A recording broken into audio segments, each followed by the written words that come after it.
សួស្តីបងប្អូនអរគ្នានៅមួយចៃព្រះច្រើនណាស់មួយនេះមិនតិចទេណាឆ្ងល់មកប៉ុណ្ណឹងបាញ់នឹងប្រហែលដងហើយបើរឿងងាប់វាមិនបាច់ចង់កោលដីបាញ់តាំងពី2 3ឆ្នាំមកតែអត់ទេដងបាច់ធំបានវាបាត់ណាបើងាប់ម្ដងនេះមែនប៉ិនករងតែស្អុយទៀតប៉ុណ្ណឹងបងពេលងាប់នឹងងាប់មិនបានវានេះតែច្រើនបងប្អូននេះមើលអត់ឃើញអត់នេះអត់ចាលោកបាត់ទេ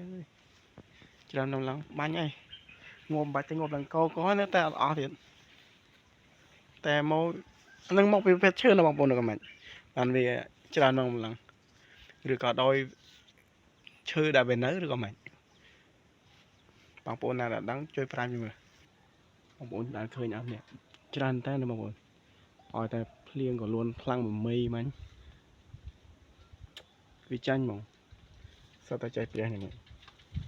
មិនថាបាញ់ណាបាញ់តាំងពីមុនចង់បាញ់ចង់2 ឆ្នាំហើយមិនអស់ទៀតនេះមើលអានឹងថាកម្ពុជាចៃព្រះនេះច្រើនតែណាបងប្អូនធម្មតាណាបងញ៉ែព្រះសតចៃព្រះគលួនមាញ់មកក្តៀងភ្លៀងតិចមិញឥឡូវវាចាញ់ហ្មងសតចៃព្រះបើនៅវ៉ាក់នៅបងប្អូនអើយតែបែបហ្នឹងច្រើនណាស់តែអត់អស់ទេ